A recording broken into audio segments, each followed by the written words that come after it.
Thank you. Thanks to all of you for sticking around for the day. We've got a few more topics to cover. This is a particular pet issue of mine that I'm very interested in hearing more about. Steve will tell you more about WITA's NextGenTrade initiative, but I think this panel is going to tie together a lot of the things that we've been thinking about and talking about on trade, both in the panels this morning and in WITA's long-term agenda, to be able to help educate about what's happening not only today on trade, but about the future of trade. So I think this panel is going to hopefully tie some of those threads together. The president of the board of WITA, Steve Lamar, vice president at the American Apparel and Footwear Association, is our moderator for this discussion. Thank you all for joining us today. With that, Steve. Great, Ken, thanks. And good afternoon, everybody. Thanks for staying with us. So as Ken mentioned, WITA recently launched an initiative a couple of years ago that we dubbed the NextGenTrade initiative. And the concept is it's to help us foster and steer a conversation about emerging trade issues and to equip us to understand some of those trade policies that we would like to see in the future. You know, if we didn't have trade policy now, what would we like it to be? This morning and this afternoon, we've had a really solid discussion talking about a lot of the trade issues of the day. You know, if you look at it, it's the USMCA, China, tariffs, all of the things that have been consuming the headlines and the tweets.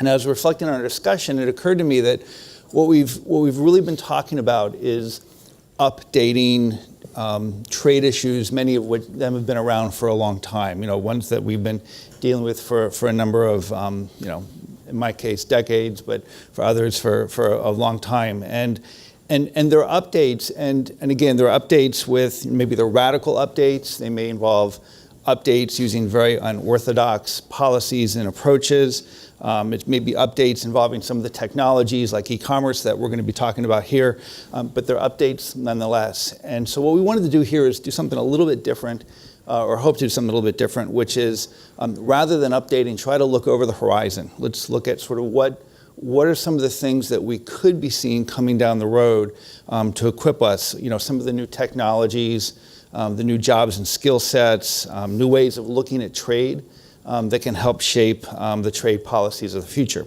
So joining me here this afternoon is a great panel, and from my right to left, and of course the bios are in the book, but Ralph Carter from FedEx he's also a fellow WITA board member, and he's going to focus on blockchain and e-commerce. Next up is Tim Bell from Siemens. He's an expert in 3D printing and advanced manufacturing. Melissa Nelson from SanMar, a family-run supplier of wholesale apparel and promotional products with a really cool story about global value chains. And then last but certainly not least is Andy Brown, who leads Ernst & Young's supply chain strategies, and to talk about what's on the horizon for that. So what I'm going to ask is each panelist, starting with Ralph, to share some perspectives. We'll ask a few questions, and then we'll kick it over to the audience. And as you can start to think about some of the questions you'd like to ask, hopefully we'll have some time for a good discussion. So Ralph, we'll start with you then. All right, thanks, Steve. Glad to be here today. Glad to see everybody. So a lot of you have heard me talk about e-commerce over the years, and I want to continue to talk about it today because it continues to be a real game-changing force out there that we're seeing across the globe, really. You know, in 2017, it was $2-point-something trillion. It's estimated to be $4.8 trillion in 2021. It's growing at double-digit rates. Now, not all of that is cross-border, but an increasing portion of that is cross-border. You know, and we're seeing 1 in 4, 1 in 5 goods returned.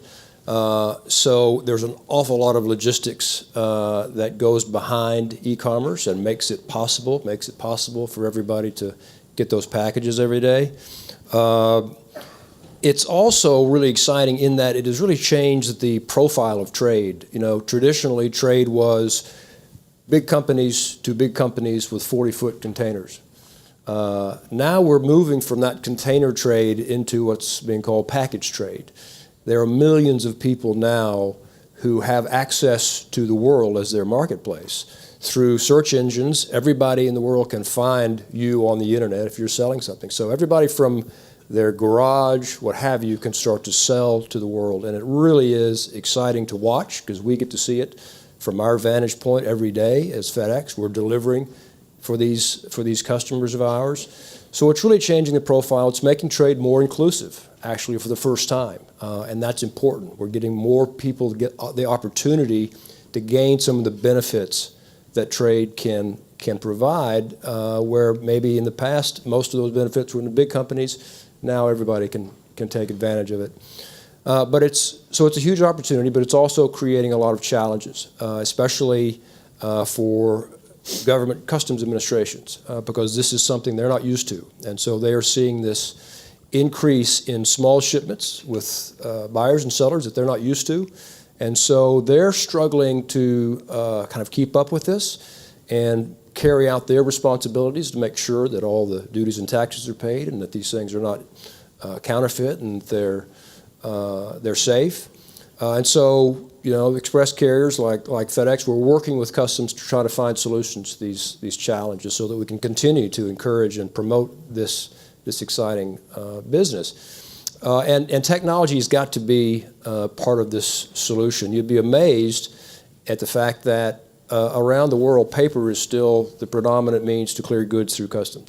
And so as long as we're doing that, we're really going to be kind of stuck. So we've really got to find ways to take advantage of the technology that's out there to let us get rid of all these papers. Let me paint a vision for you quickly.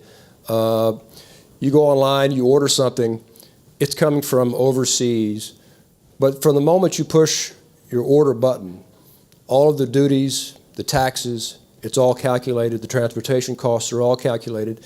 Not only are they calculated and included in your bill, they're automatically and seamlessly sent to the appropriate customs and financial authorities, wherever the good is going. And when it gets to the border, the system already knows, and it goes through without any further administrative processes, and you don't get any surprises. It doesn't get held up at the border. You don't have to pay anything to receive it. It is a seamless transaction, and it's great from a customer perspective. The only time maybe that package gets slowed down a bit is if the data that's being worked through an algorithm says, wait a minute, we may need some extra information about this package or extra scanning, and that package is set off to the side. A very small minority of all the legitimate trade that's going on. That's the vision that we see, and we think blockchain is going to be a big part of that. Because if you imagine what are the risks from a consumer perspective and from a customs administration, is this the actual thing that I bought? Is it legitimate? Is it not a counterfeit? Is it safe? Is it the right price? Who am I buying it from? How is it going to get paid? How am I going to get paid? Blockchain can give answers, secure, verifiable answers to all of those questions throughout the supply chain. As this good moves through and changes hands all the way through the supply chain, all of those transactions can be included in this ledger that's called blockchain. And so it can really track the provenance of everything that moves through commerce. And this is a game-changing possibility. And so, we're very excited about it. We think it can revolutionize customs, and it can help create this seamless transaction that I painted earlier. It can also make commerce safer because we can use blockchain to track goods back to their source immediately. For instance, food safety. If there's an issue with a piece of food, a virus or something, you can track that back to where it came from immediately and take that product out of your shelf. You can also enforce IPR. You can do so many things through this technology because of the data that's there. So it's an exciting technology, and it's something that we're going to be focusing on a lot. We're participating in an alliance that's looking at this to try to find ways to promote this technology and how we can use it in the logistics sector. And so we're excited about it. Great. Well, thank you for having me here today. I have to admit that when I was originally asked to come here, I thought this is way outside of my wheelhouse. What do I know about trade? What do I know about duties and all these things? And then as I'm coming here, I started thinking about additive manufacturing and how in our world we consider it a disruptive technology. And there have been other disruptive technologies in the past come along in manufacturing, but nothing to this magnitude. Additive manufacturing changes things all the way from a design perspective.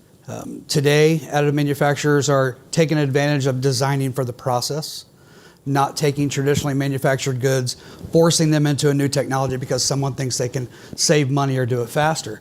But they're able to design components that live longer, perform better, and last longer. So there's that first attribute of the design side of additive manufacturing. What I think we're going to feel, and unfortunately FedEx will probably feel it in the future as well, is additive manufacturing is disruptive to the supply chain. We work at Siemens. You know, Siemens is a global corporation. I've only been with the company for a few months. As I came in, I didn't understand the magnitude of what Siemens was involved with. You know, I knew there were trains, and I knew there was energy and wind turbines and a lot of these things. And I understood the machine side of it, motion control. But when I took this position within Digital Factory and overseeing additive manufacturing for Siemens in the US, I thought, what does that mean? And what it means is we're in a digital world, and Siemens is a digital company. And imagine, if you will, we're helping our customers set up digital networks of manufacturing whereby the IP that they develop is in the model. It's within the component that they've designed to perform this function. Once they've done that, they can produce that part on demand, where it's demanded, when it's demanded. It doesn't have to go to the specific factory on Main Street where they've always made that part. If you think of an automotive manufacturer, they could have 3D printers set up all over the world. They could even control 3D printers within their supply chain, at their suppliers. And they know they need 20 of a specific component in 3 weeks. They can put it into the system and have the files sent digitally through the internet, through a cloud, make it to the machine produces it, and the part is made on demand. Now this should cut down on some of our trade problems and the tariffs we put on things, but I don't know what else it's going to disrupt. I'm sure it's going to have a ripple effect, as all new disruptive technologies do. There's a lot of discussion. You mentioned blockchain and security and privacy and safety. Siemens has worked very hard on understanding this digital thread and this Internet of Things to come.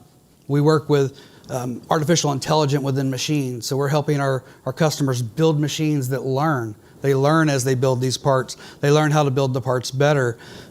We've created methodologies to encrypt specific files. So imagine I work for some automotive company and I need to have some parts made. Well, that file that includes all the parameters to build it, the dimensions, the geometry, the materials, all that data is very important IP, and it can easily be stolen and reproduced somewhere. But we've come up with a methodology to encrypt this file and then put a decryption device in a specific machine. And these files are only able to be used at that machine within a specific period of time to only build a specific number of parts. So as we get into this digital thread and this digital manufacturing, we create more problems, but I'm fortunate to work for Siemens, and we have the ability to create a lot of these solutions. Listen. So I come from a little bit of a different background than the IT elements here. I work for a company that is a family company, a dad and his 2 sons, and what they do is they import apparel, t-shirts, sweatshirts, some woven shirts, polo shirts, that are designed for the promotional products or advertising industry. So for example, those of you who were at the trade prom received a shirt that was from SanMar. Now SanMar doesn't print on it. We design the shirt. We have folks that are deciding what to market it at. We go overseas to source it, and then we sell it to customers. Our customers are the ones that embellish the product. SanMar doesn't embellish, it's all of our customers that do. And our customers are in the US, and our customers are some 65,000 strong. Some of them are mom and pop shops. Some of them, it could be someone working out of their guest bedroom. It could be large companies. They are adding value within the US. And it's been interesting for us. 2.5 years ago, I hadn't really come to DC, didn't see a need, didn't feel the need to kind of get involved and start having this discussion. But then we started to realize the problem when our shirts come back and they say, made in Honduras, and everyone thinks, Okay, that's made in Honduras. Well, that shirt that was made in Honduras was created by folks in Issaquah. The cotton is coming from the States. The yarn was spun in the States. It was in Honduras for the brief moment, and then it comes back. It goes to one of our distribution centers. We have DCs in 8 different states, plus a cut and sew factory and a dye factory in a 9th. Shipped out, goes to our customer screen prints, our customer will use embroidery, our customer could bedazzle the shirt to sell it to the birthday party next door. There is so much value that is added outside of Honduras, but Honduras is what will go on the tag. So when I started at SanMar 11 years ago, company was 2,000 people almost. Now we're almost 4,400 employees in the States supporting this large group of customers that rely on us, rely on our ability to market, rely on our ability to know what our customer wants, and to source from 16, might be 17 countries right now. Source ethically, responsibly, high quality product, but product all up and down the value chain, because pennies matter when you're selling a white t-shirt. And even if for this one company, for SanMar, who the vast majority of you have not heard of, even if SanMar were given all of the capacity in the US to manufacture in the States, kicked everyone out of every other cut, sew, dye facility, the US does not have capacity to meet the needs of SanMar just for our private labels.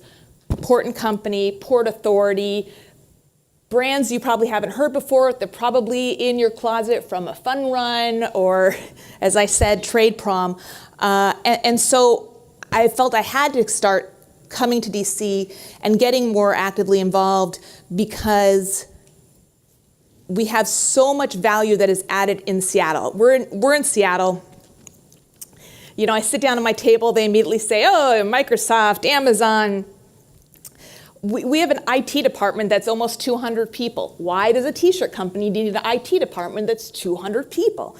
Well, we are the back end supporting our customers, their web, their e-commerce, so that when that mom and pop shop comes and calls SanMar up and says, you know what, I have an opportunity, I might be able to sell some product to my kid's school, to the baristas down the street, my friend has a tire shop, that we provide the back end for them, and we're creating that e-commerce portal. And it's hard to find IT professionals in Seattle, but we've been able to grow that IT department because we've been taking advantage of CAFTA, we've been taking advantage of AGOA.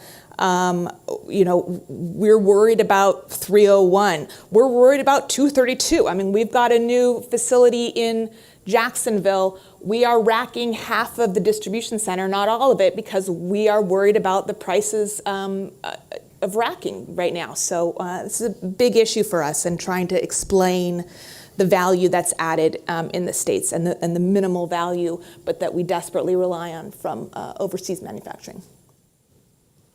Then Andy. Wow. I have to re-examine my t-shirt collection. All right. I'm Andy Brown. I'm with Ernst & Young. I'm one of several thousand professionals in our firm globally that works in global trade, digital applications, supply chain, value chain creation, all of that.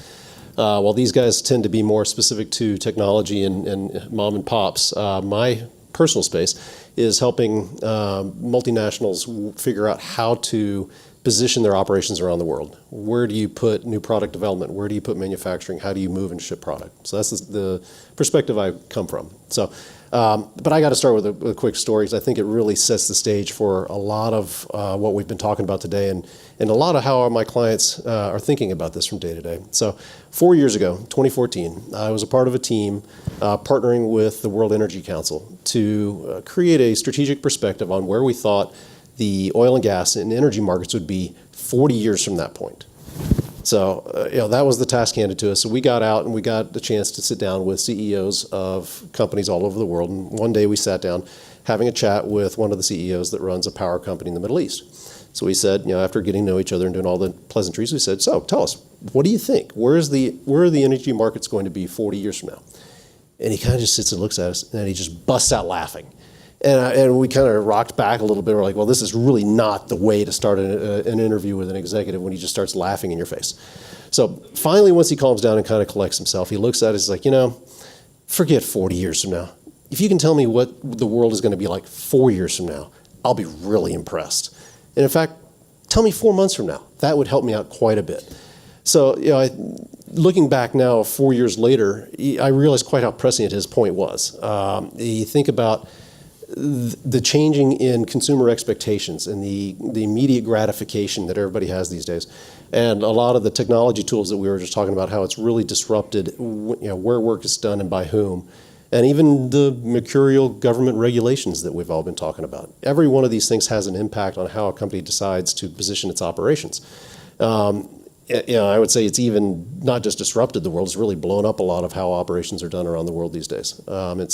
It's interesting, we continually survey executives in different industries, and in a recent survey that we did, showed about 80% of supply chain professionals have or will soon be re-examining their procurement strategy, their manufacturing footprint, and how they ship and store products around the world. So it tells us this is certainly something that's on everybody's mind. And I think back over the last 4 years, if I were to talk again with that executive, things like Uber and Amazon would immediately come to mind because we go home from work, we need some product, a couple clicks on our computer, and boom, something appears from Amazon the next day.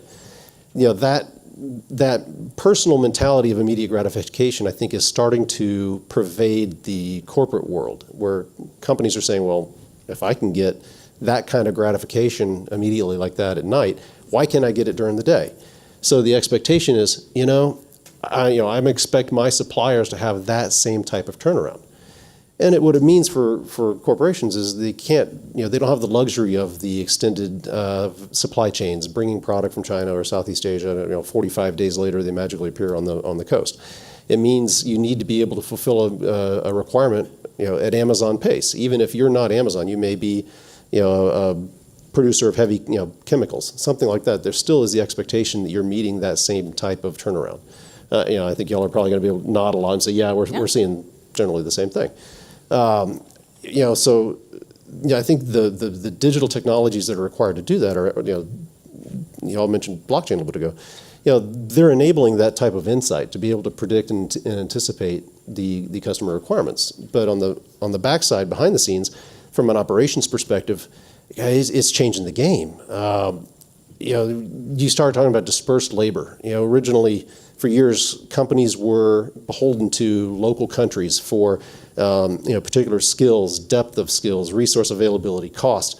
Now the way the digital tools allow labor and work to be done all over the world changes how you create value. Some companies are using crowdsourcing to develop new products. They can get input and feedback from customers at real time from all over the world. Other tools like augmented reality are coming online, where you're seeing, take a manufacturing maintenance engineer in Japan can use augmented reality tools to drive and run and maintain facilities and manufacturing plants all over the world. And what it's leading to, and our clients are starting to kind of wake up to this, is ultimately we're going to get to what we call a lights out manufacturing environment. You don't have people in plants except for some poor maintenance guy that's living down in the basement and never sees daylight, because it's all being run remotely. These kind of things are really pretty exciting to think about coming over the horizon. But I mentioned also the government regulations, and I know tariffs have been big on everybody's mind here today, and not to dismiss that, but I think they overshadow a lot of what else is going on. You start talking about tariffs, and you're talking about just disruption in general from a business perspective, because you've still got things like Brexit. You've still got the OECD trying to manage base erosion.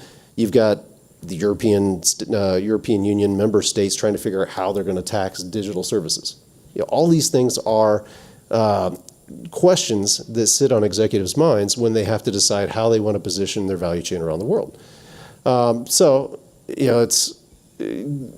should touch on the tariffs a little bit since we've been talking about that. One of the pieces of feedback we have gotten from the executives that we've surveyed half think the tariffs are going to go away inside of 2 years.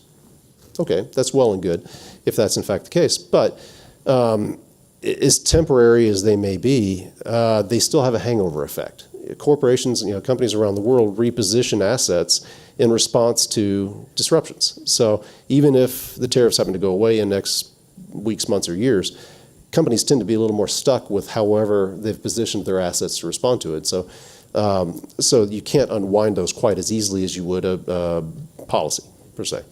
So our clients look at us and say, how do you address this?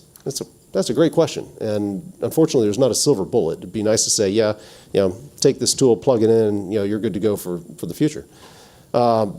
It's very situational. We have to go talk to our clients about what their objectives are, who their competitors are, what they're trying to achieve, how they're measured. All of these are important considerations to think about how you position your operations around the world. A couple of the themes, though, if we were to talk about general themes on operations, one is agility. You're seeing less and less investment in massive manufacturing plants that commit you to a particular market and a certain cost structure. The discussion about 3D printing came up a minute ago. I'm seeing that a lot on my clients because it creates massive agility to be able to move parts at a much lower cost and even manage inventory better. We're also seeing a trend toward thinking about this more holistically. It's not a commercial problem. It's not a supply chain problem. It's not a tax problem. It's an end-to-end business problem. You have to bring all of the right resources and think about when you want to position operations in different parts of the world. You have to think about it holistically and think about all the different trade-offs that affect the different stakeholders within your organization. So I think if we still continue down the theme of disruption, the one last thing I do tell my clients is, for those bold enough to take it, where there's chaos, there's opportunity. Disruption's permanent. It's never going to go away. It just depends on how you want to deal with it. And if you create the right strategies, you can move forward where others might get stuck. So I'll stop there. Great. So we've now set the table with a discussion about services, about manufacturing, sourcing, supply chains, and just to kind of dig in with a couple more questions. Ralph, you described kind of the what I call the blockchain Nirvana. How close are we to that? And is there any country that's kind of there? Is the U.S. close to it, or anyone that's really doing the right thing? Yeah, I don't think, to my knowledge, there's a leader in terms of a country that's farther ahead of anybody else. I think everybody is, and I'm not an expert on this technology by any means, but my sense is that everybody's trying to figure out how do we organize ourselves as businesses with our governments to come up with the pathway forward and the standards that everybody's going to be using. I think our view is we need coherent standards across the globe. We need an open system that everybody can use and can access. And so I think right now I think that the technology itself is there. It's just how do we get everybody that needs to be participating? How do we expand it? How do we commercialize it? And how do we take advantage of it? So I think we're still early days, but there's a lot of excitement around it. And Tim, so just to make sure I understand, so additive manufacturing, 3D manufacturing, is there a distinction between those terms? There really are, and I think the media, it gets watered down very quickly. When you think of 3D printing is you've just printed a part. Whether it be my 8-year-old daughter has a plastic 3D printer. She can 3D print parts. When you talk about additive manufacturing, that's applying standards. That's applying specifications, quality requirements. You can print anything and, it looks like it should, but is the material correct? Are the properties of the material safe? Dimensionally, is it to the accuracy needed? There are FAA, FDA, there are a lot of specifications that cause it to be considered additive manufacturing versus 3D printing. And so when you were kind of laying out this vision of sending the files around the world that are specific to locations and products and so forth, does that kind of put rules of origin concepts on its head, flip them on its head, where it's really the file that's the origin, not so much the manufacturing, which might be more generic? It is, and part of the problem with that also is there aren't standards that exist for additive manufacturing. Even across the machine builders who make the machines that can do this work, I'm fortunate enough to sit on the ASTM F42 committee that helps create these standards, because we can't allow people just to send files to any printer and have it made. That would become a disaster in the long run. But yes, the IP, it resides in the component, in the design, in the parameter sets, which are basically the machine's instructions on how to build the component. All of that resides there, and that will probably become the monetized side of it all. If you can imagine, in 10 years, your part is bad on your car, and your car said, oh, here, you can download the file here to print the replacement part on your local printer at a FedEx store or somewhere like that. The IP resides in that model. It doesn't reside in the manufacture or the printing of the part. Wow. Melissa, you were talking about the T-shirt, and for those of you who are at the Trade Prom, this is the T-shirt for the U.S. Global Value Chain Coalition. Melissa's been an active member of the coalition to kind of tell the story about essentially what you were talking about here, which is all the different ways in which jobs are created by trade. So on that point, you can also put on the hat that you're an apparel company, right? What are the top jobs in apparel companies? When we think of apparel, we think of, sewing jobs or fabric or something like that. Are those the top jobs that you're seeing now, or what are the top jobs that you're seeing?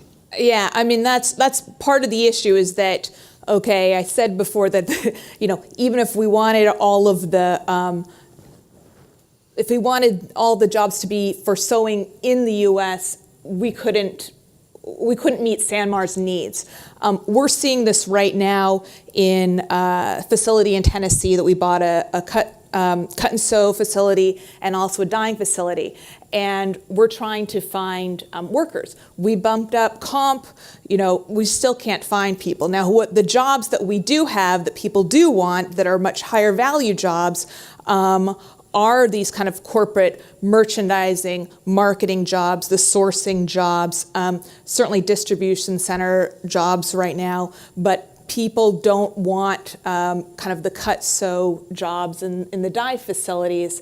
And there's a real decision point right now for us in terms of, we have a vision for spending $10 to $15 million to upgrade these facilities in Tennessee. And one of the questions really is, will we be able to find people to actually staff them who are looking for those jobs? But we have 4,400 plus jobs right now in SanMar, and they are then supporting our customers' jobs. And when I say 65,000, those are sometimes they're individuals, but they are often companies, with hundreds of people, and they are all relying on us, and they are all doing their manufacturing in the States as well. So, the work that the US GVC is doing has become really important to me, because trying to explain where the value of the T-shirt comes from, the amount of kind of research between, doing a tri-blend or a 6.1 ounce, cotton. It's, for us, it's exciting, but that's where the value is, not in the cut sew overseas. Great. And Andy, one other question, and then we'll go back out to the audience, so get your questions ready. What industry do you think is best equipped to kind of handle some of this disruption that you were talking about? That's a great question. Or are they working at cross purposes? Like, I'm just sort of thinking of, with FedEx and 3D manufacturing, like, how those two different disciplines kind of could either work with each other or sort of work against each other. And so how did that kind of... I think every industry would benefit from it. The challenge that I see oftentimes is industry norms.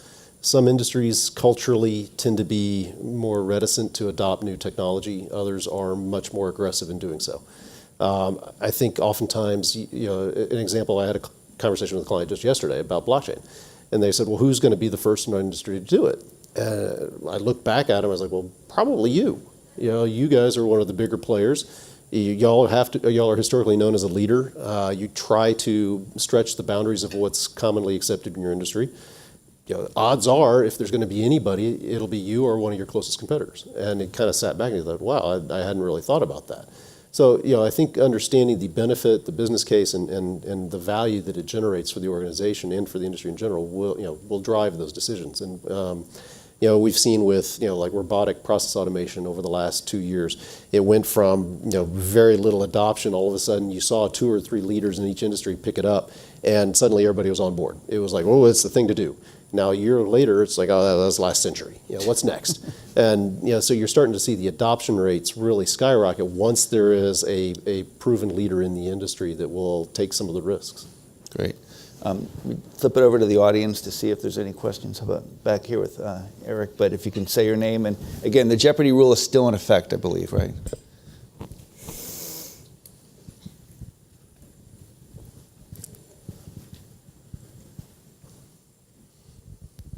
Right, thanks. Eric Altor with the National Association of Foreign Trade Zones. In looking at the question of jobs created by trade, Wall Street is looking at artificial intelligence as the next big tech revolution and potentially dwarfing even the internet in terms of what it may contribute to global GDP. And I was just, I think you've touched on this in terms of the digital impact on manufacturing, but, when you look at some of the things that AI could really revolutionize in trade, transportation, logistics, driverless vehicles. I was just in Port of Long Beach a few weeks ago and looking at their new terminal, and they have driverless vehicles that are moving all the containers. That's what we appear to be moving toward, and I just wondered if you could comment a bit more on AI and what sort of things we might be looking at and the impact on trade and jobs going forward. Anyone want to take that?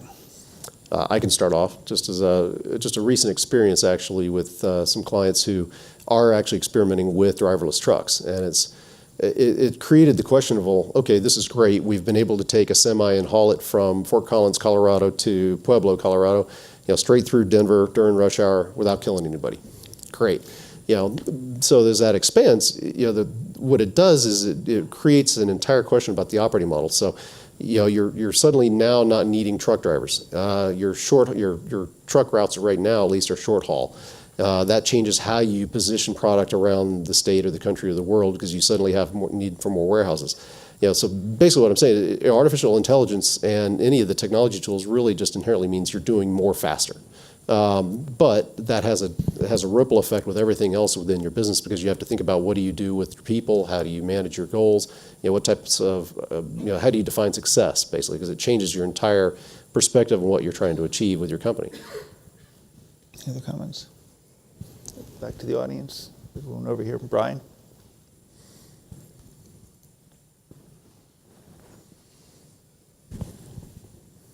Thank you. I'm Brian Riley, and I'm with the Free Trade Initiative at the National Taxpayers Union. And I imagine I could ask the gentleman sitting next to me this question, but Melissa, I'm going to ask you. I'm curious, when I look at the back of my iPhone, it says something like designed in California, assembled in China. And I might be forgetting things, but I don't recall getting a pair of shoes that say designed in Oregon, assembled in Vietnam, or a T-shirt that says sewn in Honduras, 80% value added in the United States. Do you have any thoughts on the reason for that? Is it a marketing reason? Is it a legal or regulatory restriction? Or is it getting the actual data to put that information out there? Yeah, it's all of the above. There are very strict rules in terms of what we can put on the label itself. And part of it's the industry's fault. We have not been out there telling our story and explaining. And that's what we're trying to rectify with the U.S. Global Value Coalition is to try and really get out there and say, yes, this shirt comes from this country, and that's what you see on the label. But to explain all the different jobs that come into play and the compensation level. So, the jobs that are, even if they were in the States, the cut sew jobs, the pieces that are done overseas, are the lowest value jobs. The higher value jobs are still done in the States. So we're working on it, but there's a lot more that could be done. And that Apple model, it's a good model the way they've done that. Let me go back to the panelists. So we talked earlier today about tariffs, and came up in a number of discussions. And I think, Andy, you kind of mentioned this a little bit. Have tariffs accelerated the acquisition or the exploration or investment of some of the disruptive technologies or disruptive approaches that you're looking at? So in order to avoid what we've been going through in the past, are we looking at rolling out some of these new things kind of more in the future, faster than we were before? At least in my experience, I think, one, the tariffs are a little too new to be able to attribute adoption of technology tools to that, because it takes time to get the tools adopted and really tested. But two, I think the tariffs are really between say two countries. If you're talking about multinational companies, they're really adopting the technologies to operate their global operations more efficiently. So the tariffs may be a distraction or an inefficiency in their system in one part of their value chain, but they still have components of their value chain around the world that serve. Vietnam is serving South America. It's not a part or subject to these tariffs. So they still have to be thinking about how do we just drive our business more effectively. And 2 years ago, a lot of these automation tools were seen as a competitive advantage. Now the adoption has gotten to the point where you just have to have the tools to even remain competitive, not necessarily pull ahead. But is it something where you adopt them so you can be more flexible because you don't know when the next tariff problem is going to happen? Without a doubt, yeah. The flexibility is important, but for more than just tariffs reasons. Flexibility is important because your customer base changes, your product changes, what you're known for will change over the course of time. Tax laws and other regulations change too. Tariffs are really just one of many things that you put into the pot to consider as you think about what do I need to do to not just respond to, but get ahead of global trends. Unless you sell blank T-shirts and then tariffs are the end-all be-all. None of the other stuff changes. When something goes into the SanMar catalog, it stays there. We have products that have been there for 20 years, same colorways, same fashion. So, I'm sure it's industry specific, but yes, we are very old school. Tim or no? Well, I was just going to say, I can't speak to the technology component of this, but I think you're going to see, and as you said, it takes a while for the effects to kind of be visible throughout the supply chains, but you're going to see more companies, I think, diversifying their suppliers so that they're not exposed to one country who might be the subject of tariffs in the future. So I think that's what you're going to see is people are going to look and say, all right, how can I diversify my supply chain and lower my risk for these kinds of things? Okay. Any other questions up right in the front here, and then I think we have another one in the back. We'll do two back to back. Thank you very much. Victor Ban from Covington and Burling. Picking up on a theme that Ralph mentioned earlier about the inclusiveness of trade, I wanted to ask about the extent to which the tools that we've talked about today might contribute to a new digital divide of sorts, the haves and the have-nots, or to the extent to which these technologies will really build a greater inclusiveness. And relatedly, can you speak to some of the tools that SMEs may be using, mom and pop shops even, to lower the risk of trade, increase transparency, perhaps software as a solution, or software as a service solution products on that front that you've seen be successful in the marketplace? Thank you. And then I think, Deanna, did you have your hand up? We'll do that. Deanna Okinadusi Mastriani in Schaumburg. Mr. Bell, fascinated in your discussion about 3D printing and the disruptive nature of that technology. And just a couple of trade-related questions on that, and maybe for the panel, which is, do you see that as a way to get around tariffs? If something's being 3D printed in a country, then is it subject to a tariff? And second, on the IP, you have implemented, it sounds like, technology to protect your IP and track it. How do you deal with others who are going to imitate that? And do you have strategies to deal with that as well? Thank you. Sure. So why don't we go Ralph first, because I think you were directed the first question, and then Tim. Sure. On the inclusiveness and SMEs and digital divide, it's a great question.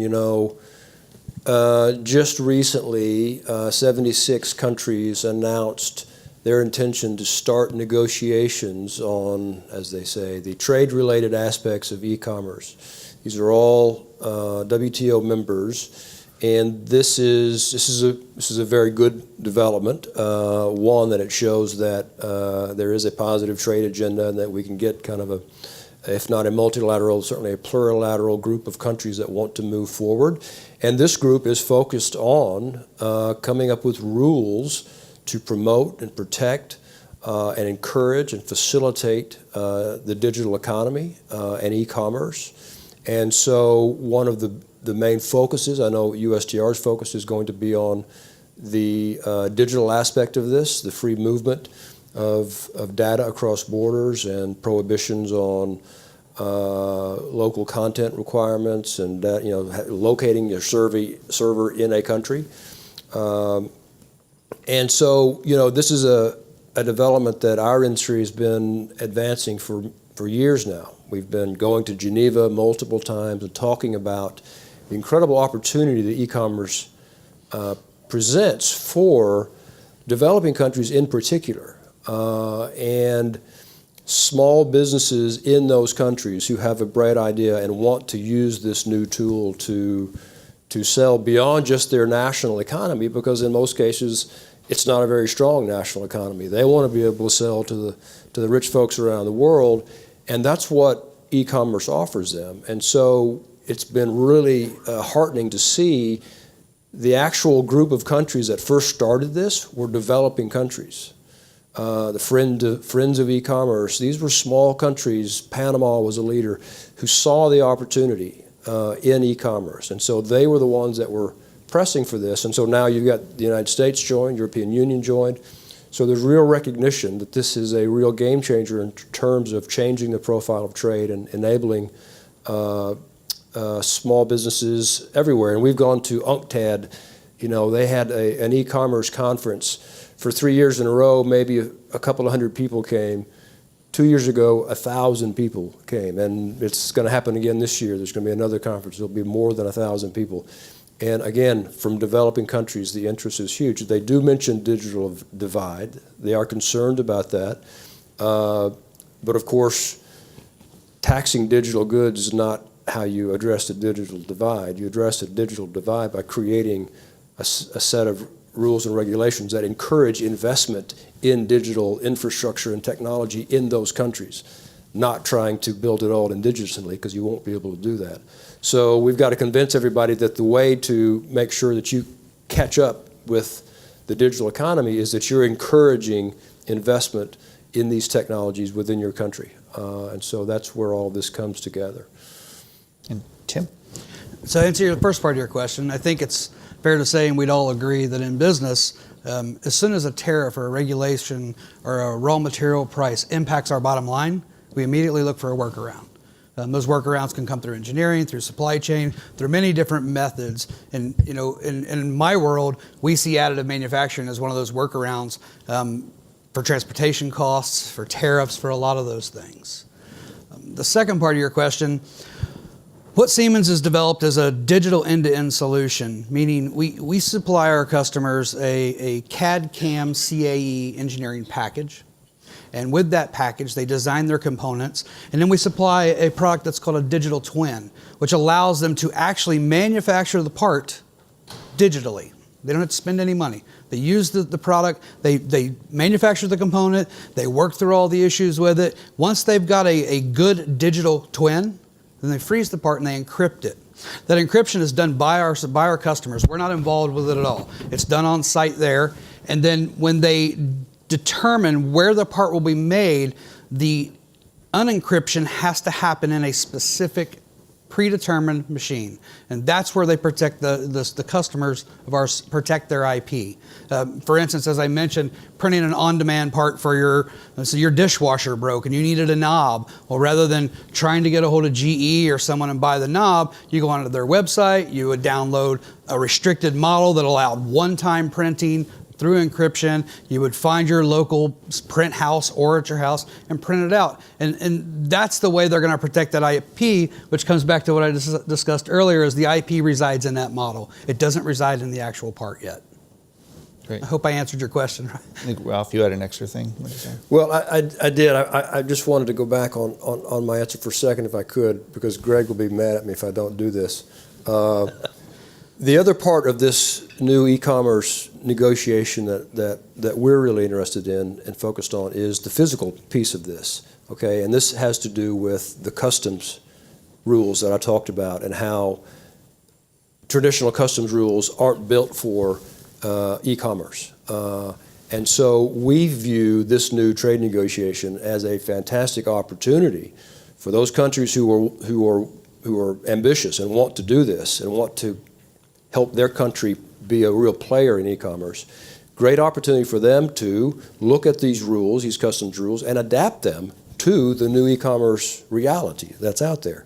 And so we think trade facilitation needs to be a really important part of this new negotiation, and there are a lot of countries that very much support that, and so we're going to be working to promote that as part of the package. So I think on trade facilitation, we're going to end there. And if you can join me in thanking Ralph, Tim, Melissa, and Andy